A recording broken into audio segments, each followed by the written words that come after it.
تو اے لوگو علم والوں سے پوچھو اگر تمہیں علم نہ ہو۔ الحمدللہ رب العالمین والصلاة والسلام علی سید الانبیاء والمرسلین، اما بعد فاعوذ باللہ من الشیطان الرجیم، بسم اللہ الرحمن الرحیم۔ الصلاة والسلام علیک یا رسول اللہ وعلی آلک واصحابک یا حبیب اللہ۔ الصلاة والسلام علیک یا نبی اللہ وعلی آلک واصحابک یا نور اللہ۔ مؤلف فیضان سنت، صاحب خوف و خشیت، عاشق اعلی حضرت، بانی دعوت اسلامی حضرت علامہ مولانا محمد الیاس صاحب عطار قادری رضوی ضیائی دامت برکاتہم العالیہ اپنے رسالے ضیاء درود و سلام میں درود پاک کی فضیلت پر یہ روایت نقل فرماتے ہیں کہ سرکار دو عالم نور مجسم شاہ بنی آدم رسول محتشم سراپا جود و کرم شہنشاہ امم صلی اللہ تعالی علیہ وآلہ وسلم کا فرمان معظم ہے کہ جس نے مجھ پر ایک مرتبہ درود پاک پڑھا، اللہ تبارک و تعالی اسے ایک قیرات اجر عطا فرماتا ہے، اور قیرات احد پہاڑ جتنا ہے۔ صلو علی الحبیب صلی اللہ تعالی علی محمد وعلی آلہ وصحبہ وبارک وسلم۔ میٹھے میٹھے اسلامی بھائیوں اور مدنی چینل کے ناظرین، سلسلہ دارالافتاء اہل سنت کے ساتھ مدنی چینل پر ہم حاضر ہیں۔ 11ویں شریف منانے کی شرعی حیثیت اس موضوع کے ساتھ ہم حاضر ہیں، تو آئیے ہمارے دارالافتاء کے اسلامی بھائی بھی ہمارے ساتھ موجود ہیں، ہم ان سے انشاءاللہ تبارک و تعالی ہمارے پاس جو سوالات ہیں یہ کرتے ہیں۔ حضرت آپ سے سب سے پہلے سوال یہ ہے کہ 11ویں شریف منانا کیسا ہے، اور یہ ارشاد فرمائیں کہ قرآن و حدیث کی روشنی میں یہ اس کا کیا منانے کا ثبوت کچھ ملتا ہے، اور اس کی روشنی میں کچھ ارشاد فرمائیں۔ بسم اللہ الرحمن الرحیم۔ الحمدللہ، ہمارے اس دین متین میں اس قدر وسعت اور احکام کے اندر کہ اللہ جل شانہ اور اس کے پیارے حبیب صلی اللہ تعالی علیہ وآلہ وسلم نے قرآن اور حدیث میں ہر چیز کے بارے میں، ہر عمل کے بارے میں ہمیں ہمارے دین نے واضح طور پر اس کے احکامات جو ہیں وہ ارشاد فرمائے ہیں اور بتائے ہیں۔ 11ویں شریف جو کہ بطور خاص حضور سیدنا غوث اعظم رضی اللہ تعالیٰ عنہ کے نسبت سے آپ کے تعلق سے منائی جاتی ہے، اور اس کا سلسلہ باقاعدہ ہوتا ہے۔ اب اس کی اصل چیز کہ یہ 11ویں شریف ہے کیا؟ جی دیکھیں، حقیقتاً یہ ایک اصال ثواب کی صورت ہے، اور اس کو نام 11ویں کا دیا ہوا ہے۔ در حقیقت یہ اصال ثواب ہے۔ ٹھیک۔ اب اصال ثواب جو جس کے بارے میں کہ کسی کے عمل سے کسی دوسرے کو فائدہ پہنچنا، اس کے بارے میں اگر ہم غور کرتے ہیں تو ہمیں قرآن مجید فرقان حمید میں ایسی آیت مبارکہ بھی، ایسے اعمال بھی، اور احادیث کے اندر بے شمار متعدد روایات ہمیں ایسی ملتی ہیں کہ جن میں واضح طور پر اس چیز کا ثبوت موجود ہے کہ کوئی نیک عمل کر کے کسی دوسرے کو دیا جائے، دوسرے کی نیت سے نیک عمل کیا جائے، اس کو ثواب اس کا پہنچایا جائے، اس کے بہت جو ہے بے شمار دلائل موجود ہیں۔ قرآن مجید فرقان حمید میں متعدد آیت مبارکہ ایسی ہیں جن میں دعا کے بارے میں فرمایا گیا۔ اپنے والدین کے لیے، حیات ہیں، مرحوم ہیں، ان کے لیے دعا کی جاتی ہے۔ اس میں کوئی قید نہیں ہے کوئی کہ انتقال کر جائیں تو ہی جی تو دعا روک دیں، جو دعا روک دیں۔ ٹھیک۔ اب یہ زندہ کے لیے دعا بھی کی جاتی اور فوت شدہ والدین کے لیے بھی دعا کی جاتی۔ بالکل۔ اب یہ رحم کی اللہ کی بارگاہ میں دعا کر رہے ہیں، اب اگر اس کی دعا سے ان کو کوئی فائدہ ہی نہیں پہنچنا تو یہ دعا کا حکم کیوں فرمایا گیا؟ بجا فرمائے۔ اس کی دعا سے اگر فائدہ ہی نہیں ان کے لیے جانا۔ جی جی۔ آیت مبارکہ میں جو ہم ہر نمازی نماز میں ربنا اغفر لی ولوالدی وللمؤمنین یوم یقوم الحساب، اپنے لیے، والدین کے لیے، مومنین کے لیے مغفرت کی دعا کی جاتی ہے۔ صحیح۔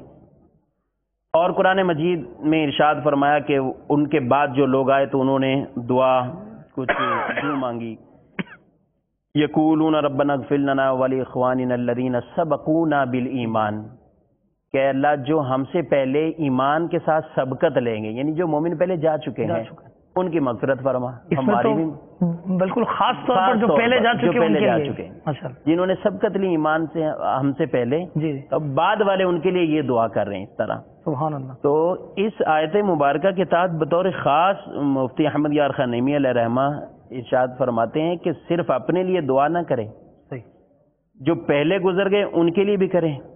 اور فرمایا خصوصاً بزرگان دین، صحابہ اکرام، اہل بیت اطہار کے جو عرس، ختم، نیاز، فاتحہ اعلیٰ چیزیں ہیں کہ ان سب کے اندر ان بزرگوں کے لیے دعا شامل ہوتی ہے. سبحان اللہ سبحان. تو یہ واضح طور پر ایک عام عقل میں بھی آنے والی بات کہ اگر اس کی دعا سے اس گزرے ہوئے کو، فوت شدہ ہو یا کسی اور کو فائدہ ہی نہیں ہونا، تو پھر دوسرے کے لیے دعا جو ہے وہ ایک طرح کی جو ہے وہ بے فائدہ کہلائے گی. کوئی اس کا فائدہ نہیں ہے. اور ایسا نہیں ہے، کیونکہ ہماری شریعت میں دعا کا اتنی بار حکم ارشاد فرمایا اور دعا کو عین عبادت قرار دیا ہے. اور بعض دعائیں بطور جو ذکر کے جو ہے وہ بالخصوص، اور بعض خاص طور پر وہ دعائیں جو دوسرے کے لیے ایک فائدہ مند ہے، ان کی دین، آخرت اور دین و دنیا کے فوائد کے حصول کے لیے وہ دعائیں مانگی جاتی ہیں. اور یہ اس طرح کی آیت مبارکہ جن میں مغفرت کی دعا کا ارشاد فرمایا گیا. اب حدیث مبارک نبی کریم صلی اللہ علیہ وسلم کے پاس ایک آدمی آیا، بخاری مسلم کی یہ روایت ہے. جی. ارشاد فرمایا میری والدہ کا اچانک انتقال ہو گیا. صحیح. اگر وہ کچھ کہتی، کچھ کلام فرماتی تو وہ صدقہ کرتی، صحیح، تو کیا ان کے لیے کوئی اجر و ثواب ہوگا اگر میں ان کی طرف سے صدقہ کر دوں؟ ان کے لیے اجر.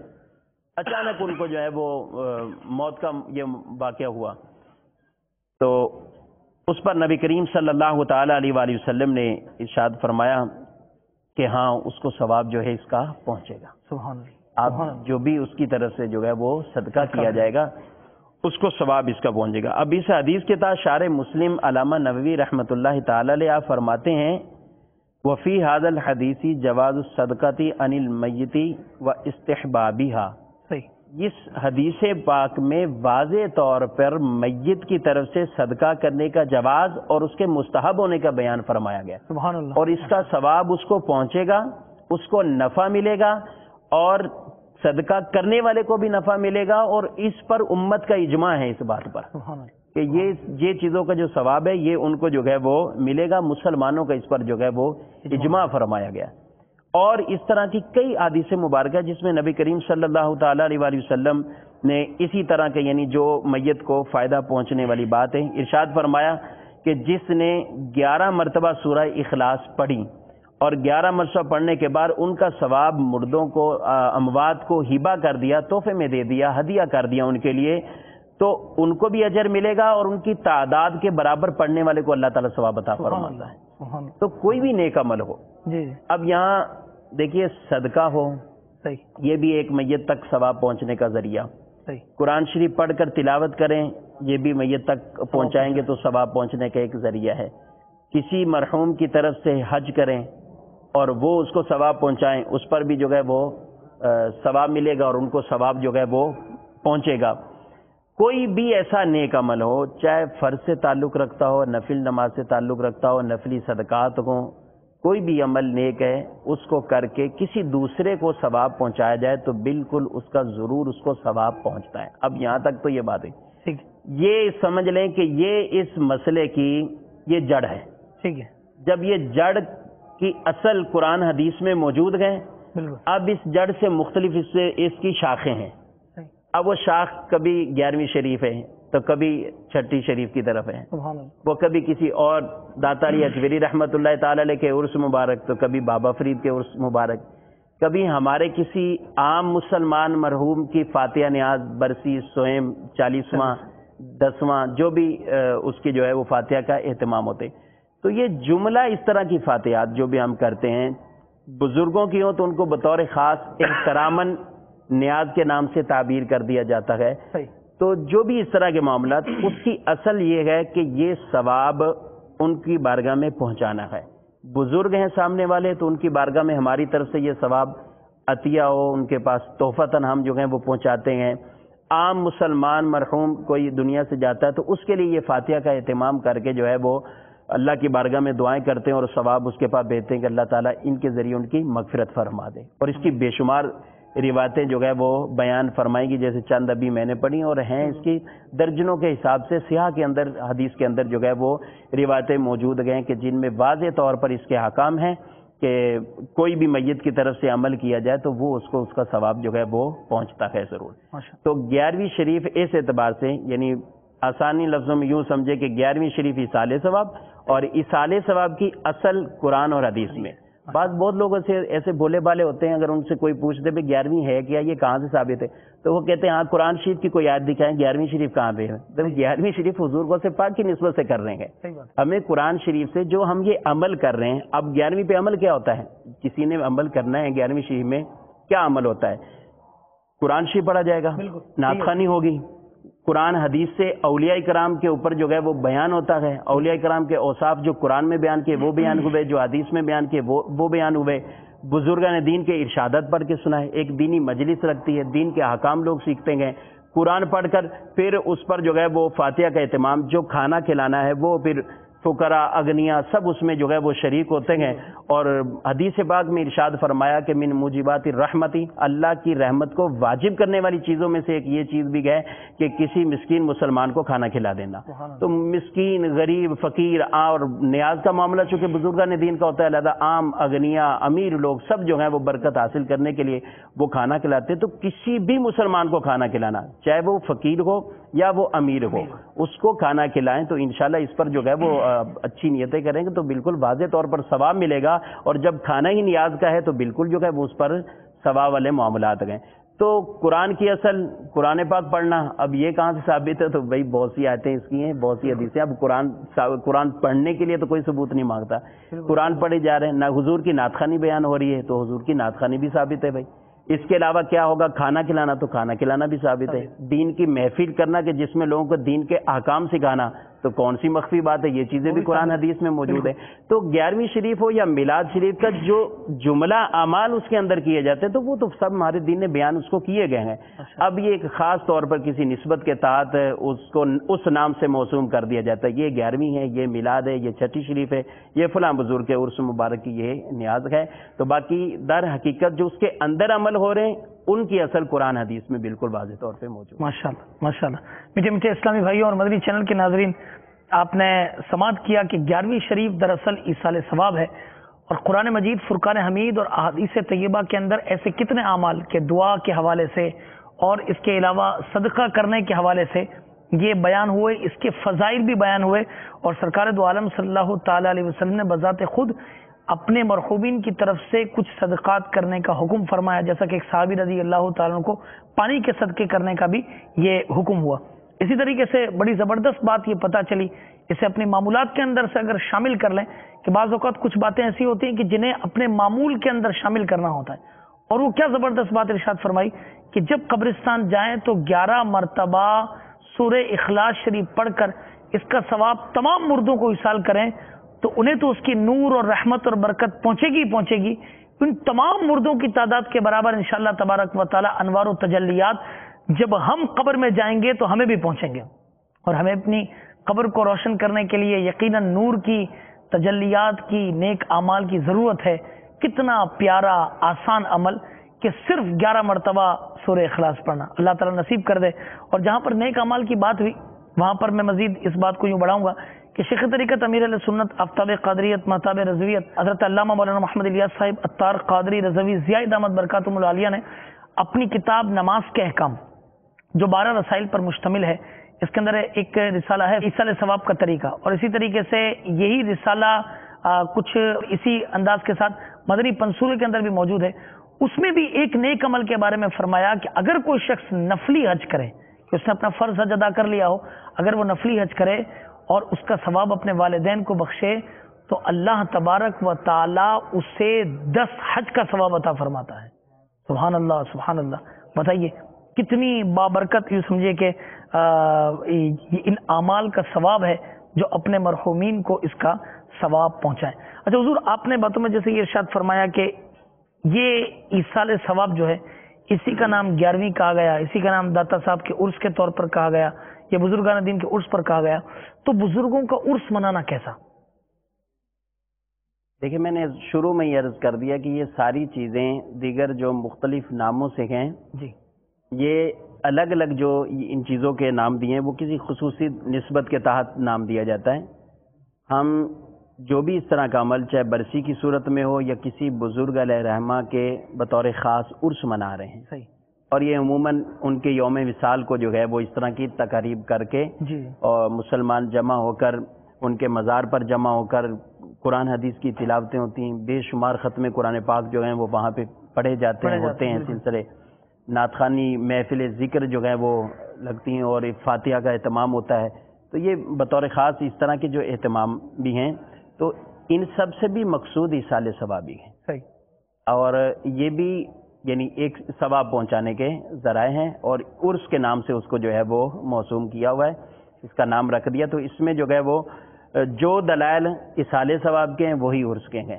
عرس کہاں سے ثابت ہے؟ عرس ایصال ثواب ہے, اور ایصال ثواب قرآن و حدیث کے بارے میں اس میں واضح طور پر یہ ارشادات ہیں. 11ویں شریف ہے تو وہ بھی ایک شاخ ہے, اصل ایصال ثواب ہے, اور ایصال ثواب کے یہ سارے دلائل جو ہے وہ موجود ہیں. بعض اوقات بطور خاص اس کے جو ہیں وہ لوگ عام طور پر ذہن میں وسوسہ آ گیا, کسی نے ڈال دیا کہ یہ جو خاص آپ تعیین کر دیتے نا ابھی اس دن میں, ایصال ثواب تو مطلقاً ہے, جب بھی کریں آپ, جب کریں. اب یہ تعیین کر دی نا, اب یہ 11ویں کو ہی ہے, یہ 11ویں کو ہی ہے, اور یہ عرس یہ اس ڈیٹ کا ہے, بس اس کے علاوہ نہیں ہے. تو یہ جو تعیین آپ نے کر دی نا یہ اس میں مسئلہ ہو گیا. اب دیکھیں سمجھنے کی بات ہے, تعیین دو طرح کی ہیں. صحیح, ایک تعیین وہ ہوتی ہے جس کو تعیین شرعی کہا جاتا ہے, ٹھیک ہے, کہ وہ کام جس کے لیے ہماری شریعت نے ایک وقت معین کر دیا ہے, خاص کر دیا کہ یہ کام اس ٹائم ہوگا. ٹھیک, قربانی کے لیے تعیین کر دی, اس کے یہ ایام ہے. بالکل. حج کے لیے تعیین کر دی, اس کے یہ ایام ہے, تو ہی حج کا معاملہ ہوگا. بالکل. اب یہ تعیین شرعی کہلائیں کہ شریعت کی طرف سے اس کا ٹائم پیریڈ جو ہے وہ خاص ہو چکا ہے, اور یہ عمل اسی میں بجا لائیں گے. اس کے علاوہ یہ اعمال جو ہے وہ اسی حیت پر جو ہے وہ ایسا نہیں ہو سکتا. اب حج کوئی عام دنوں میں تو نہیں کرے گا, اسی طرح قربانی ہے, اس کے بھی دن خاص ہیں. اب یہاں پہ ایک ہے تعیین عرفی, کہ جس میں شریعت کی طرف سے اس کا کوئی ٹائم پیریڈ خاص نہیں کیا گیا. صحیح, اس میں دیکھا جاتا ہے کہ لوگوں کو جو سہولت ہو, لوگوں کو اس بارے میں جس طرح بھی آسانی ہو, وہ لوگوں کی ثوابدید پر ہے. اگر اس میں کوئی خاص ٹائم کر لیتے ہیں تو اس میں کوئی ممانعت والی بات نہیں ہے. اب مثال کے طور پہ نماز پڑھنے کا ٹائم فکس ہے, خاص ہے. فجر کا ٹائم یہاں سے لے کر یہاں تک ہے, صحیح, ٹھیک ہے. ظہر کا ٹائم یہاں سے لے کر یہاں تک ہے, عصر کا ٹائم یہاں ہے, اور عشاء کا یہ پورے اوقات بیان کر دیے. صحیح بات. ان اوقات کے اندر پھر درجہ استحباب بیان کر دیا کہ یہ نماز کب پڑھنا مستحب, یہ کب پڑھنا مستحب, یہ کب پڑھنا مستحب. صحیح. لیکن آپ کا بھی مشاہدہ, ہمارا مشاہدہ, ناظرین اب سب جانتے ہیں, ہر جگہ ایک نماز کا ٹائم فکس ہوتا ہے. بالکل ہوتا ہے. اب عشاء کا ٹائم شروع ہوا تو 25 منٹ بعد نماز ہو رہی, عموماً تقریباً مساجد میں یہ رواج ہے. اذان ہوئی, اذان کے 15 منٹ بعد جو ہے وہ نماز کا ٹائم فکس ہے. ظہر کا 1 بجے, کہیں 1:30 بجے, کہیں 2, پونے 2, اس طرح فکس. جمعوں کے ٹائم فکس. صحیح. تو شریعت نے نماز کا ٹائم بتا دیا کہ یہ نماز اس ٹائم سے لے کر اس ٹائم تک, ٹھیک ہے. اب اس میں وقت مستحب کا بھی بتا دیا کہ یہ اس کا مستحب وقت ہے, لیکن اس کے جو اوقات ہوں گے, جو وقت ہوں گے, اس میں نماز پڑھی جائے گی تو نماز تو ہو جائے گی. اب لوگ اپنی سہولت کے پیش نظر اس میں ایک جماعت کا ٹائم فکس کیا جاتا ہے. یہ کیوں کیا جاتا ہے؟ یہ بطور خاص اس لیے کہ لوگوں کو اطلاع ہو کہ جماعت کے ساتھ نماز اس ٹائم پڑھی جائے گی, تاکہ بآسانی سب لوگ اپنے کام کاج سے فراغت اختیار کر کے اس ٹائم مسجد میں آ جائیں, حاضر ہو جائیں, اور نماز آ کے جماعت کے ساتھ پڑھ لیں. تو یہ آسانی کس کے لیے؟ لوگوں کے لیے. شریعت میں تو نہیں ہے 1 بجے جمعہ پڑھیں آپ, 1:30 بجے پڑھیں, اس طرح 2 بجے آپ پڑھیں گا. تو یہ لوگوں کی آسانی کے لیے ہم نے مقرر کیا. اچھا بھی, اب شادی ہے, نکاح ہے, عقیقہ ہے, ٹائم تو خاص کرتے ہیں نا. شریعت کی طرف سے تو کوئی نہیں وہ تعیین کر دیا کہ یہ جمعے کا جو آپ نکاح کر رہے ہیں کہ یہ اس دن ہی جو رخصتی والا معاملہ ہو رہا ہے, یہ عقیقہ جو اس ٹائم, اب وہ ایک الگ مطلب وہ بات ہے کہ عقیقے کے بارے میں جو ارشاد فرما دیا کہ وہ 7ویں دن اس کے استحباب ہونے کا, اور یہ سب چیزیں بیان فرمائی ہیں. لیکن اس کے اندر ہم جو بھی ٹائم پیریڈ اپنا رکھتے ہیں کہ بھی کھانے کا ٹائم 10 بجے ہے, یہ ٹائم 9 بجے ہے, اس طرح کا محفل اگر رہے تو اس کا ٹائم یہ ہے. تو یہ سب ٹائم, یہ جو تعیین کی جاتی ہے, یہ لوگوں کی سہولت کے پیش نظر ہوتی ہے. یہ کہ تاکہ لوگ اس محفل میں شرکت کریں، ورنہ تو بہت ایک عجیب سا اعلان بنے گا اگر کوئی آدمی یہ کہے کہ بھئی تعیین کر ہی نہیں سکتے، یہی گناہ ہے یا اس طرح کا معاملہ ہے، تو پھر آپ بھی ایسی دعوت دیا کریں بھی کسی نہ کسی دن کسی نہ کسی جگہ پر فلاں کی شادی ہوگی، اور نظام زندگی یہ بڑا عجیب ہو جائے گا اگر تعیین ہی نہیں کریں کہ وقت تعیین ہو ہی نہیں سکتی کسی چیز، تو یہ تعیین والی یہ تعیین شرعی نہیں ہے، یعنی ہم قطعاً اس بارے میں عقیدہ ہمارا نہیں ہونا چاہیے یہ کہ 11ویں شریف 11 تاریخ کو کی تو یہ فاتحہ اصالِ ثواب ہو جائے گا، اگر 12 کی تو نہیں ہوگا۔ اعلیٰ حضرت اللہ رحمہ فرماتے ہیں اگر کوئی ایسا بھی تصور کرے بالفرض تو ہم کہیں گے کہ یہ اس کی اپنی جہالت ہے، کم فہمی ہے، لا علمی ہے، کہ جو یہ تصور باندھا ہوا ہے کہ یہ فاتحہ بالکل اسی ٹائم ہوگی، اگر اس کو آگے پیچھے کر دیں گے تو یہ اصالِ ثواب کا سلسلہ ہی نہیں ہوگا، تو ایسا نہیں ہے۔ تو یہاں ہم یہ بات سمجھے کہ تعیین شرعی کچھ اور ہے اور تعیین عرفی یعنی دن خاص کرنا یہ کچھ اور ہے۔ حضور نبی اکرم صلی اللہ تعالیٰ علیہ وآلہ وسلم کا ایک عمل باقاعدہ جو ہے وہ روایتوں میں بیان فرمایا گیا کہ آپ صلی اللہ تعالیٰ علیہ وآلہ وسلم صحابہ کرام میں سے شہدائے احد ان کے مزارات پہ ہر سال کے شروع میں آپ تشریف لے کے جاتے ہیں، اور یہ آپ اس طرح یعنی اور پھر جا کر وہاں پر جو ہے وہ ان کو سلام کرتے ہیں، السلام علیکم بما صبرتم اور دیگر الفاظ جو فرمائے گئے۔ پھر فرمایا کہ اس کے بعد خلفائے راشدین کا بھی اس پہ امر رہا کہ وہ بھی اسی طرح کرتے کہ یعنی ہر سال کے شروع میں شہداء احد کی جو ہے وہ قبور پہ جاتے اور اس طرح کا معاملہ جو ہے وہ کرتے۔ تو اب یہ دن ایک خاص اس طرح کا ٹائم پیریڈ خاص کر دیا کہ اس میں جاتے، یعنی حضور پاک علیہ الصلوۃ والسلام بھی گئے، صحابہ کرام علیہ مردوان خلفائے راشدین کا بیان کیا گیا، وہ بھی سال کے شروع میں جو ہے وہ اس طرح جایا کرتے تھے۔ حضرت تو کتنی بڑی دلیل مل گئی ہے۔ حضرت عبداللہ بن مسعود رضی اللہ تعالیٰ عنہ آپ نے جمعرات کا دن جو ہے وہ اپنے واز کے لیے خاص کیا ہوا تھا، آپ اس ٹائم میں حضور پاک صلی اللہ علیہ وسلم ہفتے والے دن مسجد قباء شریف میں جاتے ہیں۔ یہ آپ کے مطلب بعض معمولات ایسے ہیں کہ جو ایک دن پیر کے لیے آپ نے دن جو ہے وہ روزہ رکھا، تو اس طرح کی کئی تعینات ہیں جو معین کر کے آدمی بھی کوئی اگر عمل کرتا ہے، اور ہمارے یہاں بھی آج کہیں درس قرآن کے سلسلے ہوتے ہیں، دیگر اس طرح کی بھی جو اہتمام ہوتے ہیں تو دن معین ہی تو کیے جاتے ہیں، اور کیا کیا جاتے ہیں۔ جمعرات کا ہمارا اجتماع ہے، جمعرات کا ہمارا اجتماع ہے، اس طرح عام مساجد کے معاملات بھی ہوتے ہیں، جمعے کا ایک ٹائم پیریڈ ہوتا ہے، خطیب کے بعد نصیحت کا ٹائم ہوتا ہے، اس کے علاوہ بھی اتوار کو ایک نشست لگتی کہیں پہ، کہیں پیر کو لگتی ہے، کہیں بدھ کو لگتی ہے، اپنے اپنے دن تو خاص کیے ہوئے کہ اس دن درس قرآن کا سلسلہ ہوگا، درس مسائل کا سلسلہ ہے یا دیگر اس طرح کے معاملات ہیں، تو یہ معین کرنے میں کوئی فرق نہیں پڑتا، صرف محض لوگوں کی آسانی اور سہولت کے لیے یہ دن کو معین کیا جاتا ہے، اور نہ ہی ہم اس کو ایسا ضروری و واجب سمجھتے ہیں کہ اگر ہم نے اس پیریڈ میں، اس ٹائم میں، اس وقت میں یہ فاتحہ کا سلسلہ نہ کیا تو اصالِ ثواب ہی نہیں ہوگا، تو ایسی سوچ بالکل غلط ہے۔ اصالِ ثواب ہوگا، دن میں کریں، رات میں کریں، صبح کریں، شام کریں، کبھی بھی کریں، اصالِ ثواب انشاءاللہ وہ ثواب پہنچے گا۔ تو جو خاص طور پہ معین کرتے ہیں یہ لوگوں کی آسانی کے لیے تاکہ کثیر لوگ اس محفل میں شریک ہوں اور اس کی برکتیں حاصل کر سکیں۔ ماشاءاللہ۔ یہ میرے پاس ایک یہ بھی سوال تھا کہ دنوں کو معین کر کے فاتحہ دلانے کی شرعی حیثیت کے حوالے سے تو آپ نے اس کے حوالے سے بھی تمام باتیں ارشاد فرما دی۔ کن کن اعمال کا ایصال ثواب ہو سکتا ہے؟ کیا کوئی اس میں اہم اعمال ہیں؟ اور یہ بھی ضرور ارشاد فرمائیں کہ افضل چیز کیا ہے ایصال ثواب کے لیے؟ صدقہ کریں گے، کیا کریں گے؟ دیکھیں اس صورت میں مختلف روایات بیان فرمائی گئی ہیں۔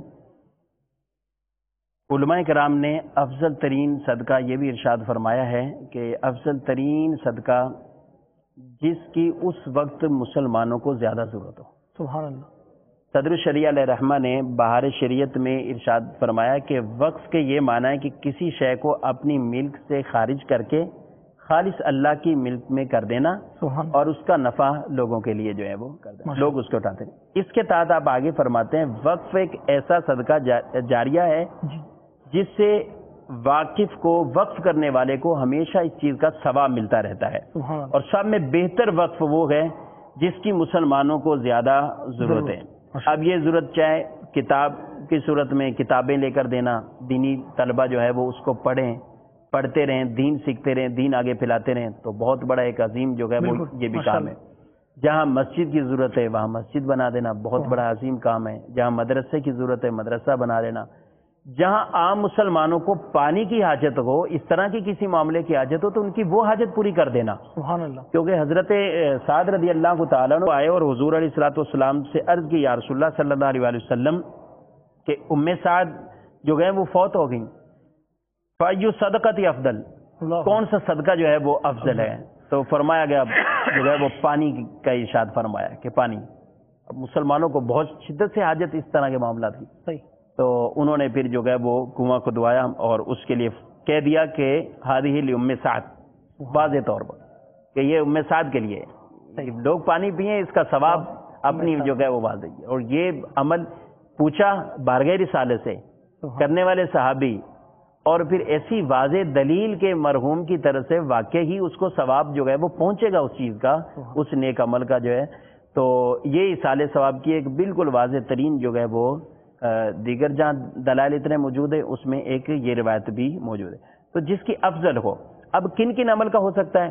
تو یہ یاد رکھیں فرض کا بھی ایصال ثواب ہو سکتا ہے, نفل کا بھی ہو سکتا ہے. چاہے فرض کسی عمل کیا ہے, نفلی عمل کیے ہیں, کسی واجب پہ عمل کیا ہے, نماز پڑھی ہے, تلاوت کی ہے, حج, عمرہ, قربانی, کوئی بھی نیک عمل اس طرح کے, بالکل جو ہے وہ اس میں یہ نیتیں ضرور کی جا سکتی ہیں اور اس کا ایصال ثواب بھی کیا جا سکتا ہے. اور ہمارے بزرگان دین اس طرح کے معاملات خود ہمارے آقا صلی اللہ تعالی علیہ وآلہ وسلم اس امت کے لیے جو ہے وہ قربانی کیا کرتے ہیں امت کی بالکل.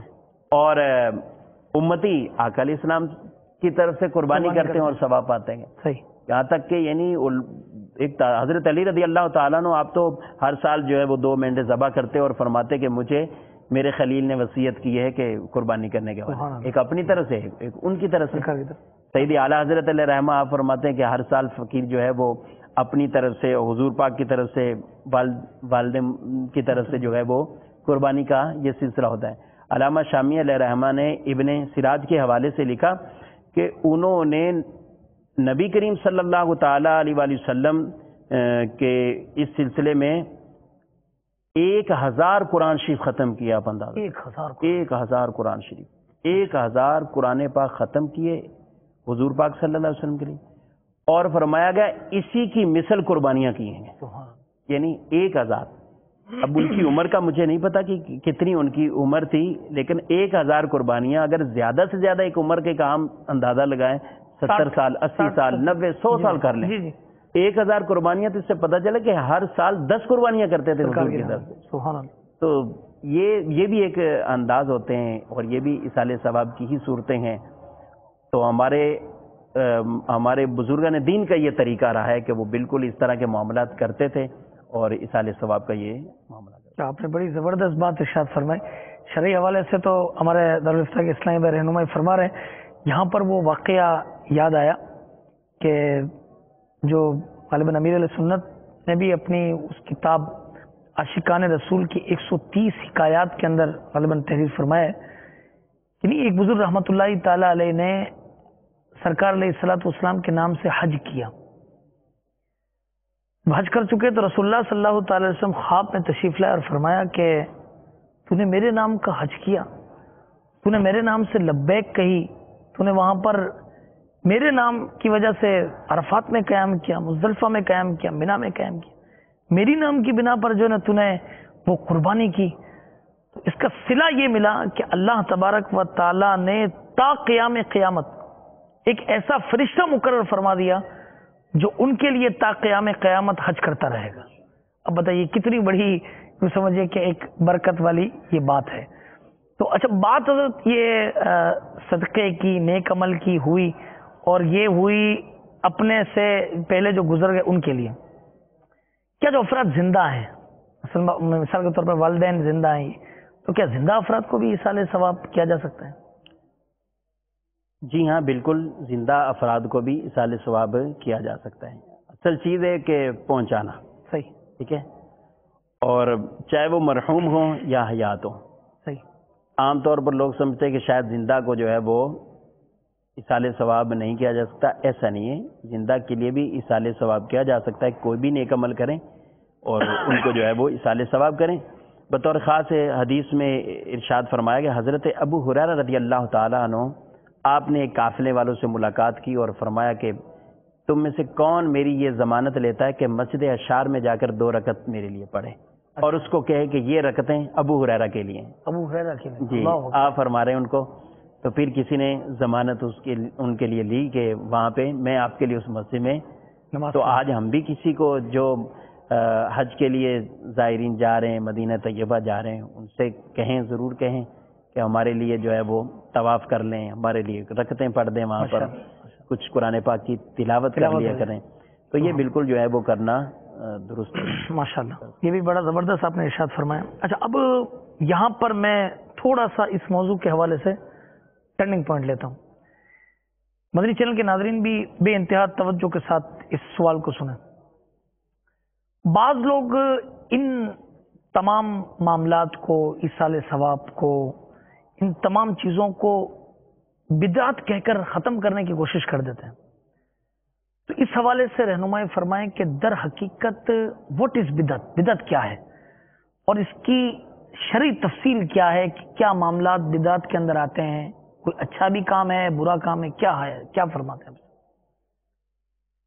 بجا فرما رہے ہیں آپ کہ ایک تعداد ہوگی کہ جو اس کو بدعت، جن کو درست لفظ بھی نہیں پڑھنا آتا ہوگا کہ یہ ہے کیا، بالکل، لیکن بدعت بدعت بدعت بدعت اور بس کہہ کے آگے جو ہے وہ جی چلے گئے، اور کسی کو ایسا یہ نہیں، ایسا ہی کسی کو بتا دیا، اس کو بھی سامنے والے کو نہیں پتا، بیچارہ ایک اچھا عقیدے والا ہوتا ہے اور پھر اپنے ذہن میں ایک وسوسہ پال لیتے ہیں۔ دیکھیں، بدعت یہ بھی ایک پوری ایک اصطلاح ہے، اور اس کے بارے میں بھی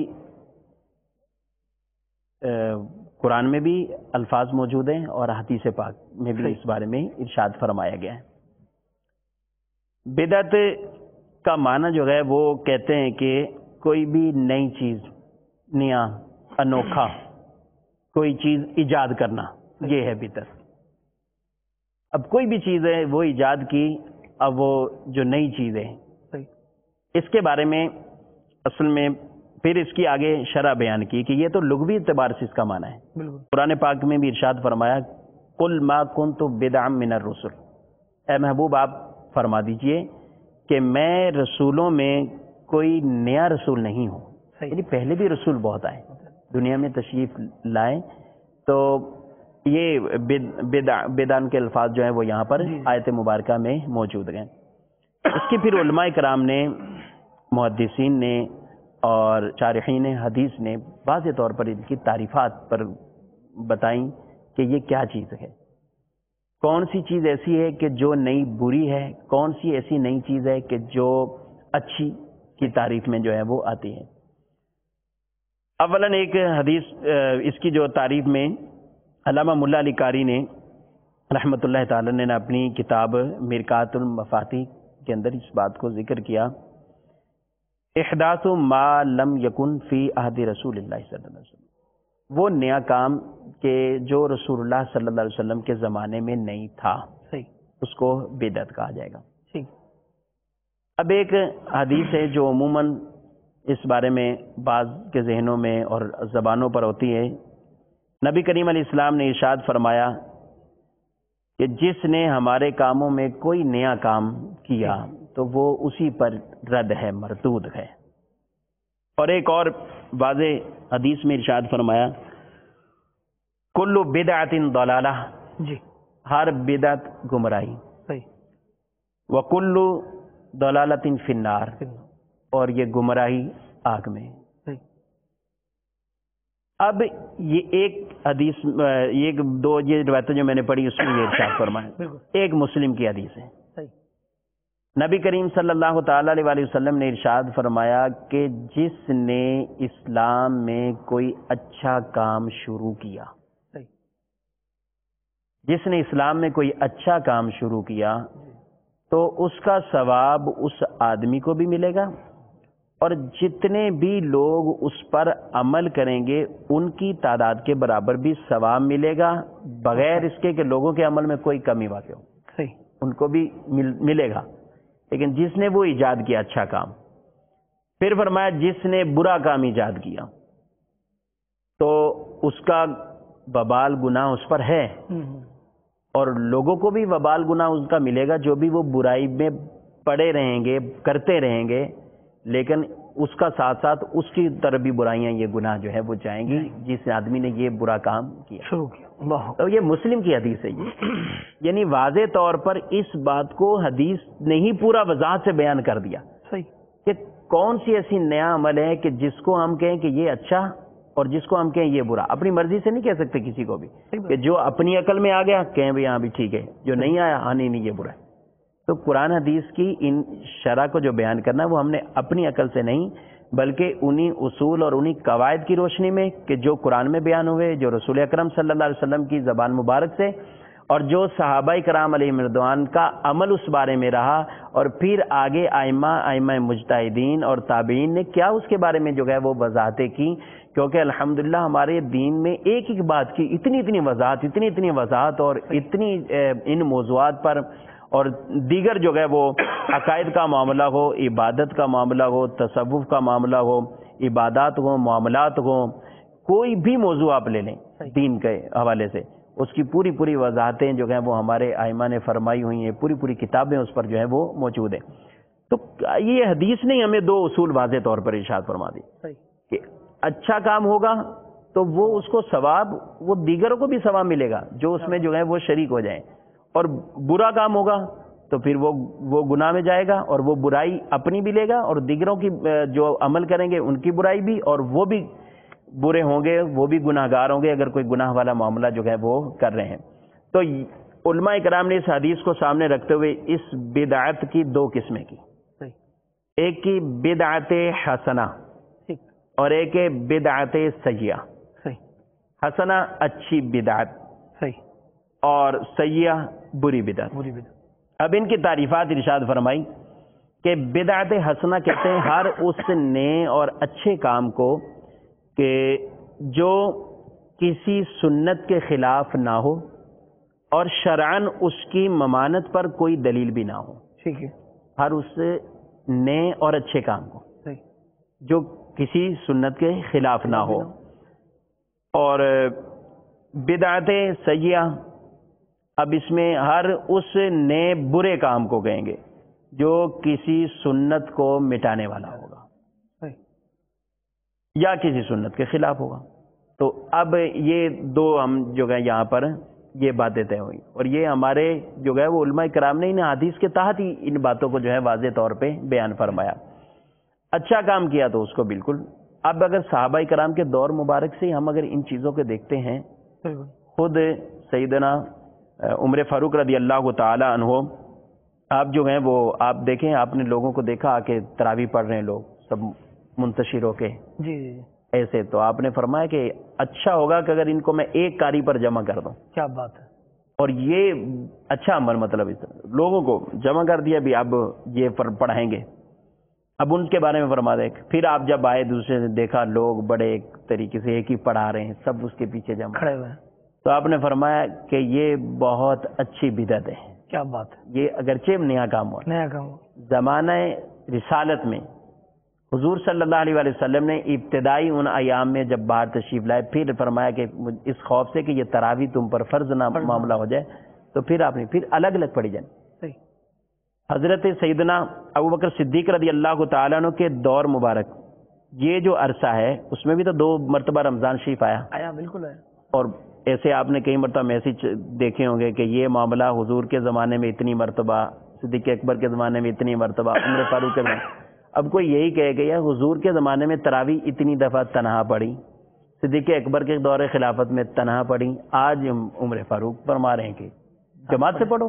اور اب تو عرب و عجم کی مطلب میں ہر طرف کون سی مسجد ہوگی، کون سی مسجد ہے جو اس سے محروم رہے، اور الحمدللہ، اور اس کے فوائد آپ کے سامنے۔ صحیح، بالکل صحیح۔ آج جو ہے وہ آدمی کسی کے پیچھے نماز پڑھنی اور صلاۃ و تسبیح بھی پڑھنی ہو تو سب آ جائیں گے، صحیح بات ہے۔ اور اکیلے کسی سے پوچھ لیا جائے کہ صلاۃ تسبیح سال میں کتنی مرتبہ، تو ایک پڑھنا کتنا نہیں پڑھتا۔ تو جماعت کی اس برکت سے لوگ آئے، قرآن کی محبت میں آئے، کثیر تعداد میں موجود ہوتے ہیں، اور اس کو جو ہے وہ، اور الحمدللہ آج اس عمل کا جو ہے وہ لوگوں کو ثواب تو ہے سارا حضرت عمر فاروق رضی اللہ تعالیٰ عنہ کے نامہ اعمال میں بھی۔ کیا بات! پھر بخاری شریف کی ایک اور حدیث پاک ہے کہ حضرت عمر فاروق رضی اللہ تعالیٰ عنہ، انہوں نے ایک مرتبہ جنگ کے اندر جب جنگ یمامہ میں صحابہ کرام حفاظ صحابہ کرام شہید ہوئے تو انہوں نے آ کے حضرت صدیق اکبر رضی اللہ تعالیٰ عنہ سے کہا کہ حضور اگر یہی معاملہ رہا نا کہ اگر ایسا ہی ہوا تو چند اور ایسی گھڑیاں آئیں گی، ایسے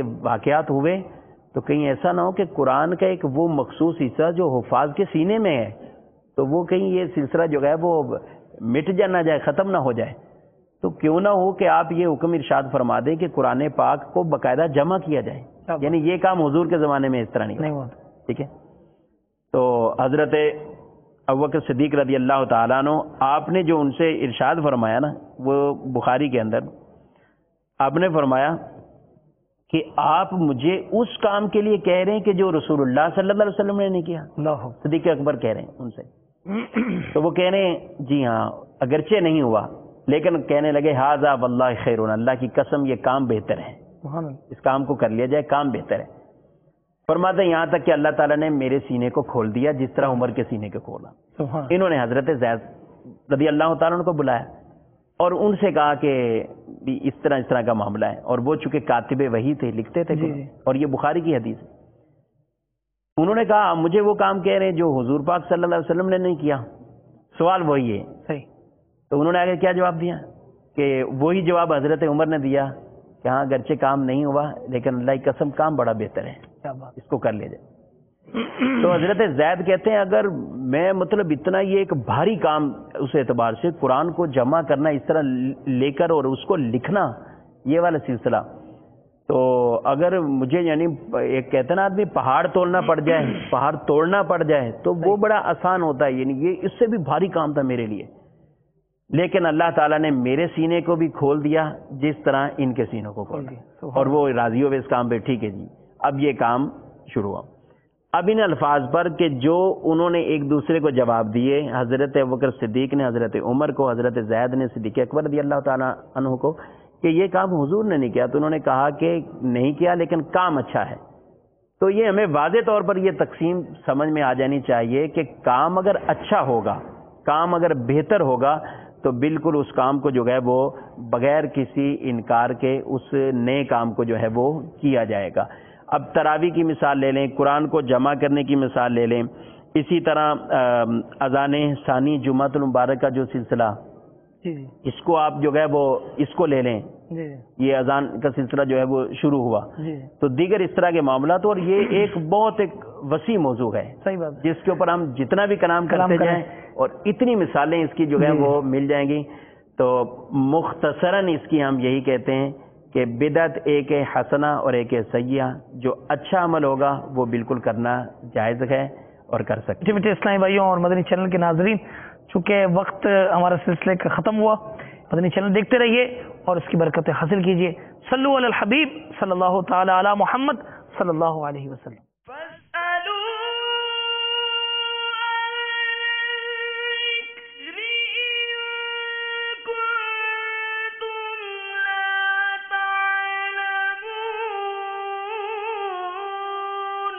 تو اے لوگو علم والوں سے پوچھو اگر تمہیں علم نہ ہو.